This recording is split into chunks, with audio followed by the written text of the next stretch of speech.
ዘመናዊነት ድረ ክርስትና የሚሉት አውሮፓውያኑ ናቸው በራሳቸው ረገድ ማለት ነው። ይሄ ነው ትኩረታችን የሚስበው ጉዳዩን በጥንቃቄ እንድንመለከት የሚያደርግ አሳሳቢ የሚያደርገው ይሄ ነው።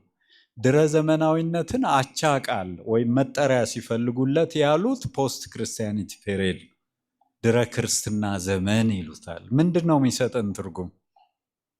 የክርስትና ዘመን አልፎ አሁን ያለነው ሌላ ዘመን ላይ ነን። ክርስትናን አስተምሮውን ትውፊቱን በአጠቃላይ ነገሩን እንዳለፈ ነገር የሚቆጥሩበት ሁኔታ ይሄን ደግሞ ወደ ተቀሩት ሀገራት ኢትዮጵያን ጭምር ለማጋባት የሚጥሩበት በስመ ስልጣኔ ብዙ የሚሰሩበት በስመ ዘመናዊነት ብዙ የሚሰሩበት በስልሳዎቹ ከዛ ጀምሮ ባሉት ጊዜያት ኢትዮጵያም ውስጥ የተስተዋለው ምሳሌ ወይም ደግሞ ይሄ ማይንድ ሴት እንደምንለው አይነት በተለይ ወጣቱ የህብረተሰብ ክፍል ከሃይማኖት መራቁን እንደ መዘመን ይቆጥራል። ያን ጊዜ ሃይማኖትን እንደ ኋላ ቀርነት ቤተክርስቲያኒቱንም እንዲሁ ይቆጥርና ሃይማኖት ከቀየረ ከካደ ጭራሽ ዘመናዊነት ነው። ይሄ ደግሞ ዝም ብሎ ያመጣው ሳይሆን ከመካከለኛው ዘመን ከዛም ዘመን አብርሆት የዘመናዊነቱ የአሁኑ ዘመን ድረ ዘመናዊነት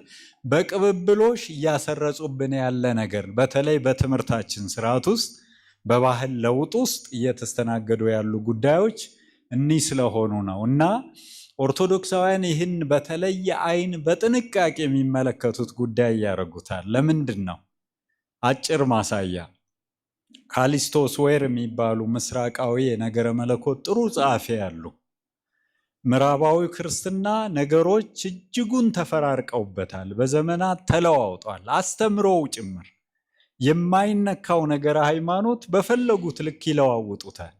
በመካከለኛው ዘመን ሌላ ነበር፣ በዘመነ ሊቃውንት ሌላ ነበረ፣ በዘመነ ሥላሴ ሌላ ነው፣ በአብርሆት ዘመን ሌላ ነው፣ በዘመናዊ ዘመን በድረ ዘመናዊነት ዘመን በዚህ ሁሉ ሃይማኖትን እየቀያየሩ አሁን የምንከተለው ይሄን ነው እያሉ ከቀደመው ልክ እንደ ማሻሻል እንደ መሰልጠን ሃይማኖትም ላይ ክለሳ እያደረጉ ተለዋጭነትን አሳይተዋል። እና እኚህ ጸሐፊ ምን አሉ?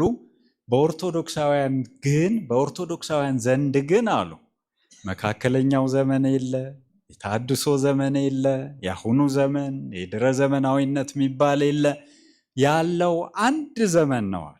ልብ በሉት። በኦርቶዶክሳውያን ዘንድ ያለው ስንት ዘመን ነው? አንድ ዘመን ነው። እሱም አሉ የአባቶች ዘመን ነው። በጻፉበት ቋንቋ ፓትሪስቲክ ፔሪድ ይባላል።